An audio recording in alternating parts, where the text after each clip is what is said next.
있었습니다. 자, 우리 한번 인사 나눌까요? 샬롬.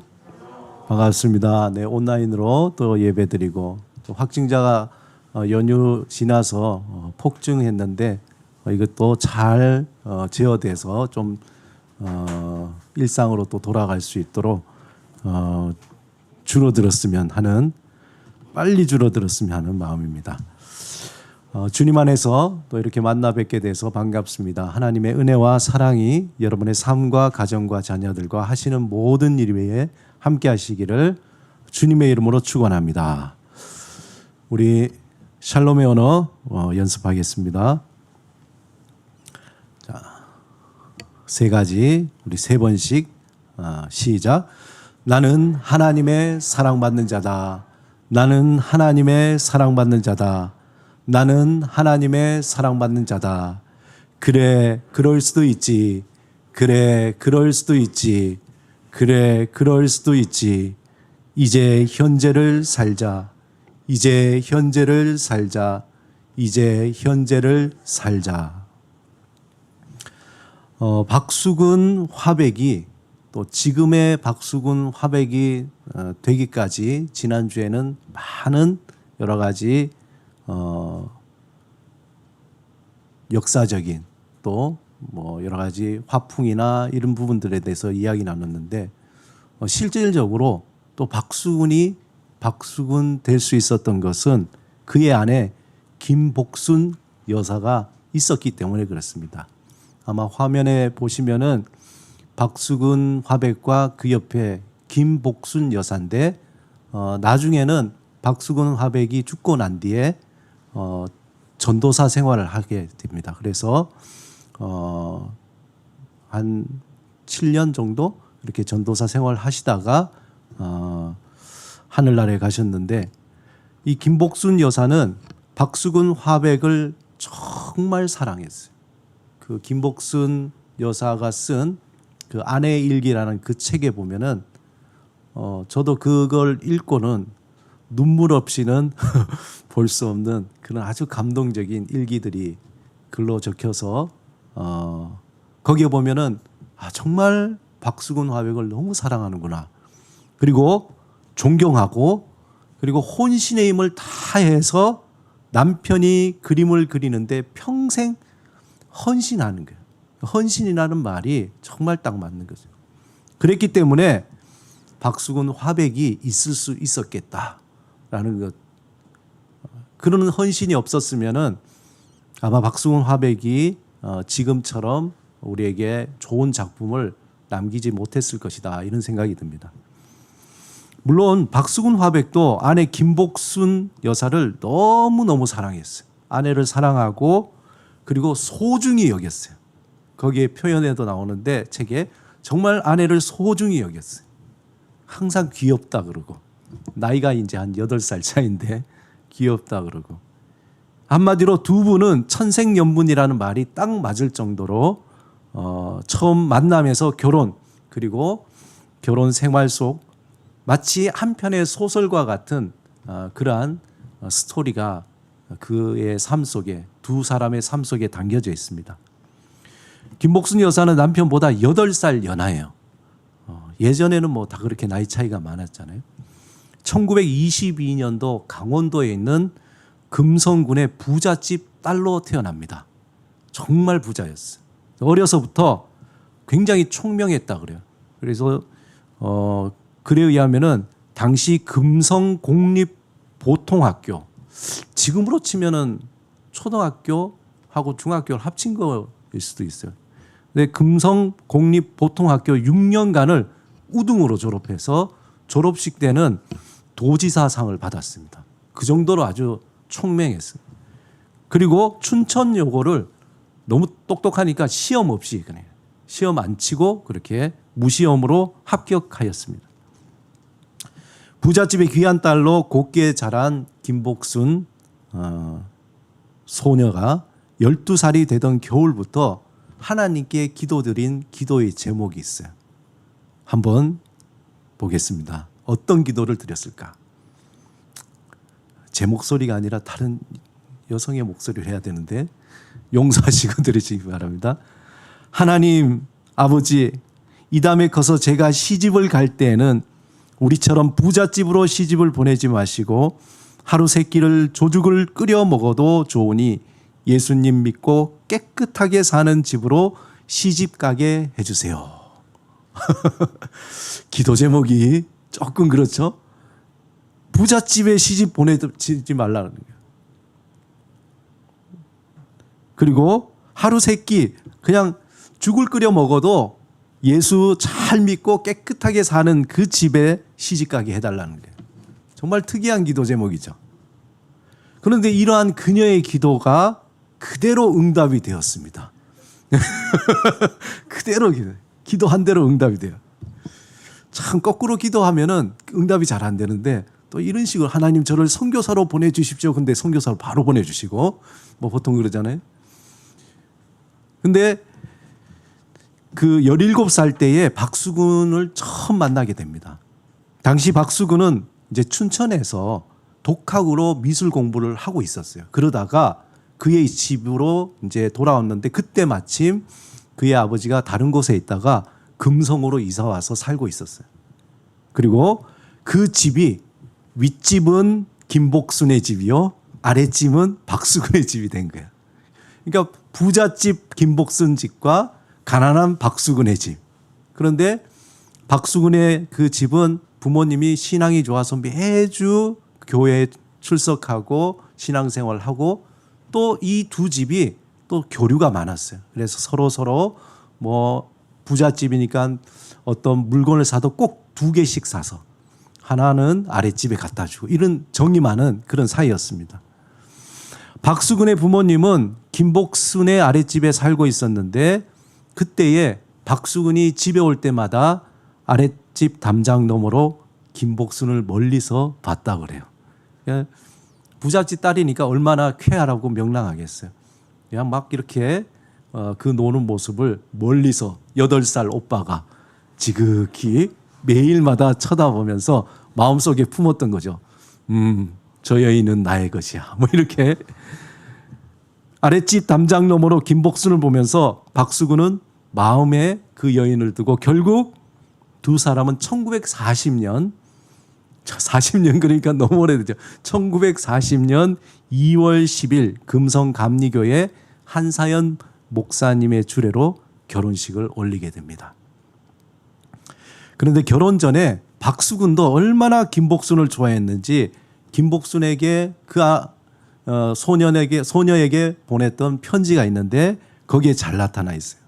어떤 편지를 썼냐면은 나는 하나님께 얼마나 많이 기도를 했는지요. 그 사람과 약혼을 한 당신이 내 아내가 되어 줄 수 없는 것은 당연한 줄 알면서도 나는 하나님께 수없이 기도했습니다. 당신을 내게 돌려보내주신 하나님께 감사드립니다. 편지 내용이 좀 이상해요. 거기 보면은 이 뭐라고 되어 있냐면 그 사람과 약혼을 한 당신 뭡니까? 이미 약혼을 해버렸어요. 사실 김복순은 박수근이 사귄다는 것을 알게 된 그 아버지가 막 화가 머리 끝까지 났어요. 왜냐하면은 가난한 집이죠. 또 그림 그린다 그러죠. 못마땅한 거예요. 그래가지고 이래서는 안 되겠다. 그래서 그 책에 보면 어떻게 되냐면 집과 집 사이에 이제 담장이 낮으니까 그 사이에 막 나무를 막 쌓아놔. 겨울나무를 쌓아서 보지 못하게 하고 그리고 그 집의 사람은 얼씬도 못하게 하고 급기야는 어떻게 되냐면은 그 아버지가 춘천에 있는 한 의사에게 이제 선을 보고 그 다음에 얼른 약혼식을 치러버리는 거죠. 이 사실을 안 박수근이 그냥 병에 걸려서 상사병이겠죠. 시름시름 앓다가 거의 사람이 죽어갈 것. 이에 박수근 아버지가 김복순 아버지를 찾아가서 당신이 말이야 잘 살면 얼마나 잘 산다고 우리가 못 산다고 이렇게 깔보는 거냐고 막 우리 아들이 당신 딸 때문에 우리가 죽게 됐다고 막 이렇게 둘이 막 싸우는 거예요. 결과가 어떻게 됐을까요? 참 이상한데 결국은 김복순 아버지는 아이고야 잘못하다가 남의 집 아들을 죽이겠다 해가지고 그 딸을 부르는 거예요. 김복순 불러서 얘야 나는 너를 참 부잣집에 시집 보내고 싶었는데 저 그 아들이 죽게 됐다 그러니까 그냥 그 아들이 시집 가라.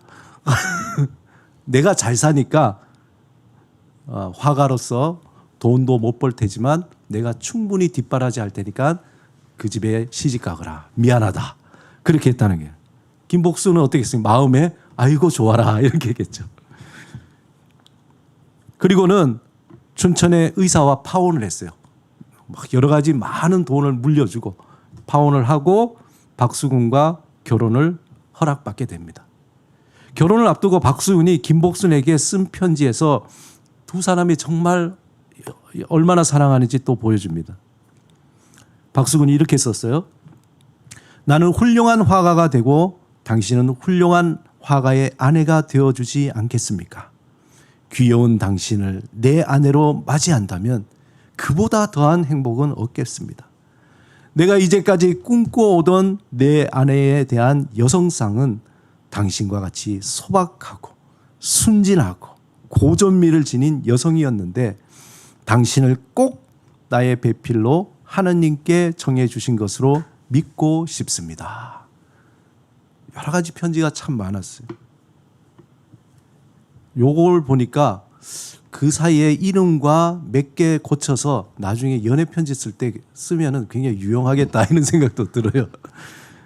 김복순 여사는 부잣집 딸로 태어나서 곱게 자랐지만 어릴 적에 엄마를 여였어요. 그러니까 그 마음에 엄마로부터 사랑을 받지 못해서 사랑에 대한 갈급함이 있었어요. 그런데 게다가 부잣집인데 아버지가 날마다 술을 마셨어요. 첩이 얼마나 많은지 몰라. 그리고 첩도 많고 늘 노름판에서 생활하던 아버지를 보면서 자란 김복순은 가난하지만 믿음이 좋은 가정적인 박수근, 그 사람을 보니까 야, 저 사람이야말로 정말 좋은 남편감이다. 내가 기도했던 그 남편감이다. 기도의 응답이다. 그렇게 믿었던 거죠. 그래서 박수근은 아버지의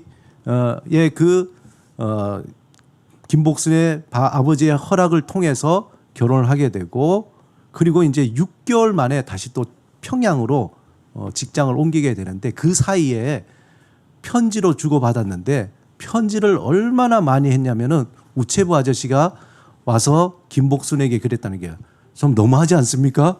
이렇게 매일매일 편지를 쓰면 내가 힘들어서 죽겠는데 편지는 가끔 써야 되는 거 아닙니까? 그럴 정도로 매일매일 그렇게 편지로 했다는 거예요. 여러분, 박수근의 그 가정을 다시 한번 정리해 보면은 박수근 화백은 아버지 박형자와 어머니 윤복주 사이에서 태어났어요. 위로는 누님이 둘이 있는데 아들이 없어서 기도 가운데 얻은 아들이 바로 박수근이고, 이후에 두 아들이 태어났는데 박원근, 박동근, 그 두 남동생이 태어났습니다. 그리고 박수근은 김복순과 결혼을 해서 첫 아들을 박성소가 태어났어요.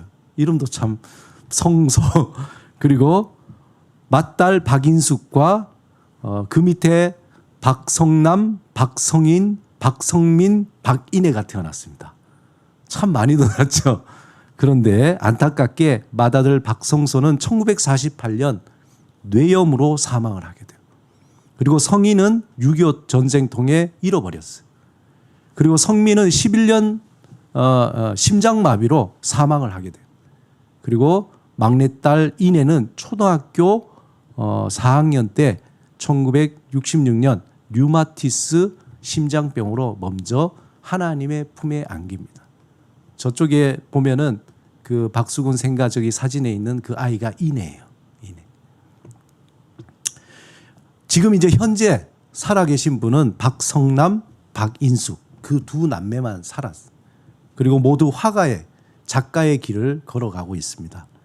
또 박성남은 슬하에 아들 2명이 있는데 박진흥은 화가이며 또 진영은 호주에서 학원을 경영하고 있다. 그리고 장녀 박인숙 작가는 이제 미술교사로 오랫동안 있다가 교장 선생님으로 은퇴하고 이후에 계속 작가 생활을 하면서 그의 아들 은규가 있는데 그도 다 이 피가 예술가의 피라 화가로 그렇게 작가의 길을 걷고 있습니다. 그런데 장녀 박인숙 작가는 그의 아버지의 박수근에 대해서 이렇게 기억을 하고 있습니다. 언제나 표정이 온화하셨어요. 자식들에게 이래라 저래라 말씀이 없으셨죠. 특히 딸인 제가 귀여움을 많이 받았어요. 가난한 살림에 철없이 뭘 사달라고 조르면 빛을 내서라도 사주셨어요. 그 아버지가 딸 바보인 거죠. 언제나 저녁에 집에 들어갈 때 빈손으로 들어간 적이 없었다는 게, 그 신문지에 뭐라도 싸가지고 가서 자녀들에게 줬다는 거죠. 그도 그럴 것이, 많은 자녀들이, 남은 자녀가 딱 둘이잖아요. 얼마나 그 마음에 자녀가 사랑스럽고 소중했겠어요. 장남인 박성남 작가는 아버지에 대해서 이렇게 말합니다. 아버지는 다람쥐 쳇바퀴 같은 삶을 사셨습니다. 아침에 일어나 요강을 비우고 이불을 개십니다. 마른 걸레로 방 마루를 닦고 아침을 드시곤 오전 9시부터 오후 4시까지 그림에 매달리셨어요. 그리고는 미니 스케치북이랑 몽당 연필을 주머니에 놓고 명동으로 친구를 만나러 가셨어요. 어디로요? 명동으로. 여기 박수근의 주 놀이터는 명동이었어요. 그리고 이런 생활이 거의 반복되는데, 그러던 어느 순간 우리 아버지가, 우리의 화가 박수근이 돼 있더라고요. 자녀들은 우리 아버지가 그렇게 유명한지 몰랐던 거예요. 매일 똑같이 일어나서 매일 똑같이 반복하고 그 생활을 했던 그 아버지가 어느 날 보니까 우리 아버지가 박수근, 유명한 화가라는 걸 알았던 거죠. 늘 가정적이고 가족을 지극히 사랑하며 화가이면서 고백하는 게 뭐냐, 우리 아버지 마치 구도자 같았던 거예요. 마치 그런 구도자 같은 아버지의 작품에 대해서 그 아들은 또 이렇게 말합니다. 독일 괴테가 가장 민족적인 것이 세계적이라고 했던가요? 아버지 그림은 가장 한국적입니다. 일제강점기, 전쟁, 가뭄, 홍수, 전염병, 보릿고개, 그야말로 인고의 시대가 그림에 다 묻어나요. 비극을 비극으로 인식하지 않고 슬픔을 슬픔으로 인식하지 않는 상태라고 할까요? 광폭한 현실에 대한 저항도 비판도 아닌, 그렇다고 무관심도 아니며 때를 기다리며 견디는 것도 아닌 그냥 사는 것이에요. 아버지에게 진실함이란 그저 물감이었고 선함은 파레트였습니다. 마치 바다에 있는 바위섬과 같이 파도가 치면 치는 대로, 바람이 불면 부는 대로, 새가 날아앉으면 앉는 대로 거기에 그대로 있다 보니까 거기에서 하나의 작품들이 툭툭 튀어나오는 그런 삶이었죠. 가장 한국적이면서 민족의 비극과 아픔을 박수근은 그의 작품 속에 그대로 녹여낸 겁니다. 그 작품에 보면 특별히 그는 나무를 주제로 그린 작품이 독특하게 많은 상징을 보여주고 있습니다. 시대의 암울함과 아픔을 나무 연작을 통해서, 또 나무와 여인 시리즈, 나무가 있는 마을, 나무 및 나무와 사람들, 나무와 행인 등 여러 작품들이 있는데, 그 여인과 노인 못지않게 박수근은 이 나무, 특별히 나목이라 그러죠. 잎사귀가 다 떨어진 나무에 대해서 집착했습니다. 그렇다면 그에게 있어서 이 나무는 어떤 의미일까? 먼저 나무와 두 여인이라는 작품을 한번 보시겠습니다. 여러분 화면에 보신 것처럼 한번 가만히 보세요. 나무를 보면 어떻습니까? 우리가 생각하는 그런 나무가 아니죠. 한마디로 나목입니다. 잎이 다 떨어진 그런 나무. 나무와 두 여인은 박수근의 가장 유명한 나목 연작 중 하나로, 잎과 열매가 없는 나무가 중앙에 딱 서 있습니다. 그리고 양쪽으로 짐이나 아이를 업고 가는 여인이 보이죠. 나무와 두 여인은 이 재질이 하드보드에 합지해서 그다음에 유화로 그린 건데, 크기가 한 27cm 그리고 19.5cm, 뭐 그렇게 큰 건 아니에요. 현재 양구 박수근 미술관에 거기에 전시되어 있습니다. 당시 서민들의 삶의 모습을 연민의 시선으로 담아 그린 이 나목 연작은 이걸 포함해서 한 6점 더 있다고 해요. 이 나목이라는 주제는 여러분 박완서 씨의 남옥이라는 장편 소설의 제목하고도 똑같아요. 그도 그럴 것이 그 이유는 이 남옥은 이 박수근을 주인공으로 삼아서 쓴 작품입니다. 이 박완서 씨가 한국 전쟁 당시에 미 8군 PX, 그 PX가 어디 있었냐면은 여기 가면 신세계 백화점 있죠. 거기에 그 당시 PX 자리랍니다. 그러니까 우리가 굉장히 중요한 역사적인 장소에 있는 게 PX에서 초상화부에서 박수근 화백이 거기서 그림을 그렸고 그리고 박완서 씨는 거기서 통역을 했다는 게 미군이 오면은 뭘 그리겠습니까? 그림 그리십시오.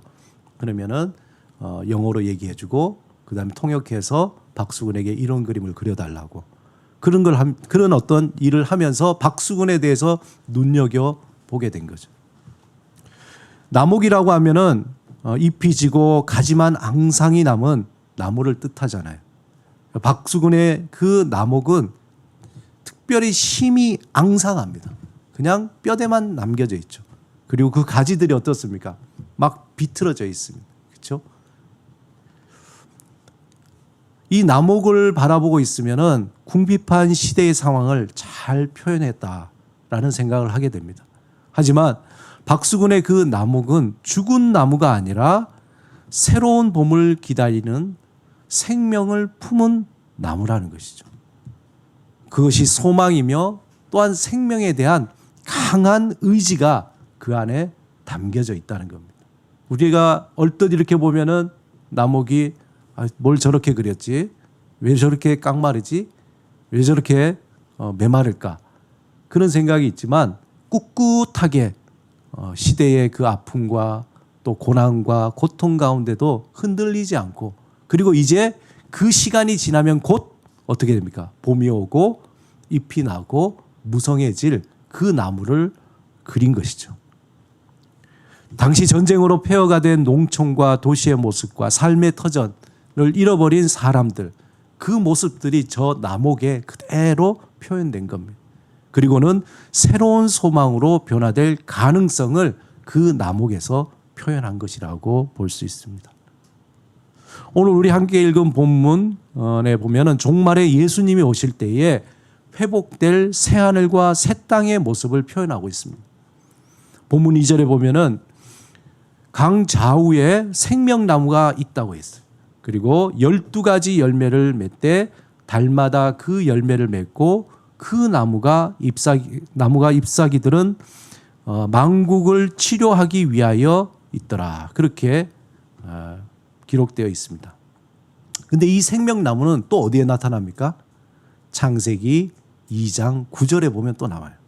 창세기 2장 9절에 보면 여호와 하나님이 그 땅에서 보기에 아름답고 먹기에 좋은 나무가 나게 하시니 동상 가운데에는 뭐가 있습니까? 생명나무와 선악을 알게 하는 나무가 있다. 그런데 계시록에 가면은 이 선악을 알게 하는 나무는 없어져요. 남아있는 건 뭐가 있습니까? 생명나무만 남아있어요.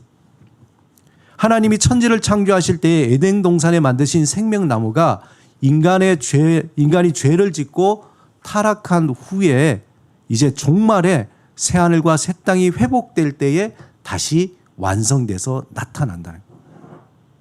이러한 회복은 예수 그리스도 안에서 이루어지는 새 창조의 역사를 보여주고 있습니다.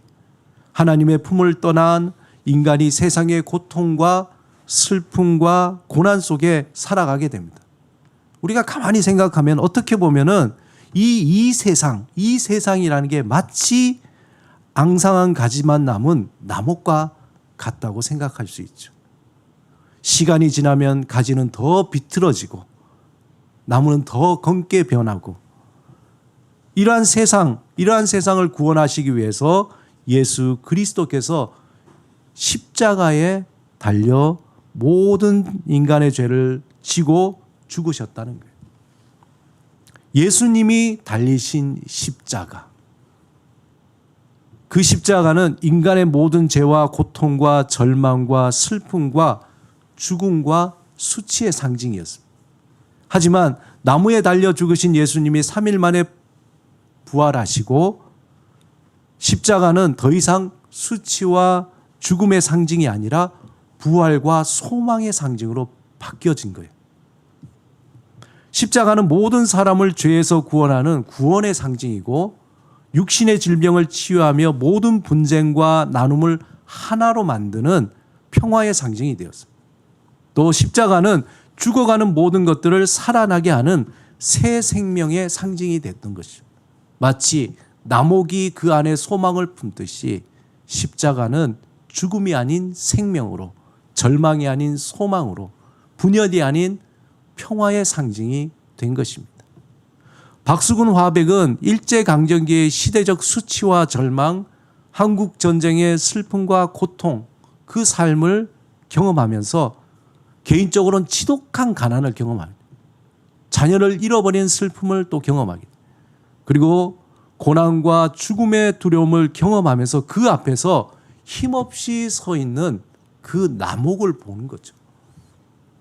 늘 그 앞에 힘없이 서 있는 나목을 본 겁니다. 모든 희망이 떠나버리듯이 쓸쓸히 서 있는 나무 한 그룹. 그는 그 나무 아래 서 있는 여인들, 그 나무를 지나는 사람들, 그 나무 아래 앉아 있는 노인들을 바라본 겁니다. 그저 표면적으로 보이는 것은 절망이지만 그는 그것을 볼 때에 그냥 절망으로 보지 않고 믿음의 눈으로 바라본 거죠. 믿음의 눈으로 바라볼 때에 그 나무에는 언젠가 초록의 잎이 나오고 되살아나는 나무를 보게 되는 겁니다. 세찬 비바람과 차디찬 겨울바람에도 꿋꿋하게 서 있는 나무를 바라보면서 현실의 고통 속에서 살아가는 서민들의 그 모습이 곧 나무와 같다는 거예요. 비록 겉은 희망을 잃어버린 듯이 보이는 나목이지만 박수근의 눈에는 소망으로 꿈틀거리는 나목을 보게 된 겁니다. 사랑하는 여러분, 우리가 9월 한 달 동안에 박수근의 작품과 삶을 나누면서 그는 거친 시대를 생명의 시선으로 바라보면서 담담하게 자신의 화폭에 그린 그의 순수함을 우리가 함께 나누었습니다.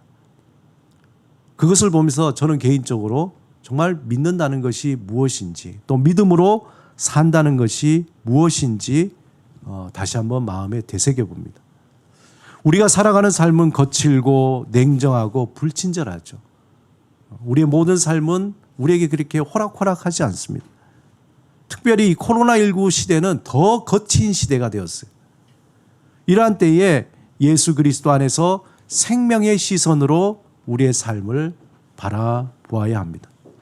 세상이 우리에게 강요한 어떤 비교의 시선, 또 미혹의 시선, 욕심과 야망의 시선이 아니라 모든 것을 용서하고 포용하고 회복하고 치유하며 또 그것을 다시 살리는 생명의 시선으로 나를 바라보고 우리의 가족들을 바라보고 나의 주위에 있는 사람들을 바라보아야 합니다. 무엇을 어떻게 보느냐, 그것이 곧 어떠한 삶을 살아갈 것인가를 결정하게 되는 거예요. 날마다 우리 앞에 서 있는 이 나목과 같은 이러한 현실을 바라보면서 생명의 시선으로 그 안에 살아있는 소망을 바라보며 믿음으로 한 걸음씩 한 걸음씩 천천히 그렇지만 담대하게 걸어가시는 여러분의 삶이 되시기를 주님의 이름으로 축원합니다. 같이 한번 기도드리겠습니다. 오늘 특별히 박수근의 그 작품을 생각하시며 또 우리에게 생명의 나무로 오시는 예수 그리스도, 그 십자가를 통한 부활과 소망과 회복과 치유를 생각하며 주님을 바라보며 주님 안에 있는 그 생명을 바라보며 날마다 의지하며 믿음으로 살아가기를 원합니다. 소망하며 이 시간에 함께 기도드리겠습니다.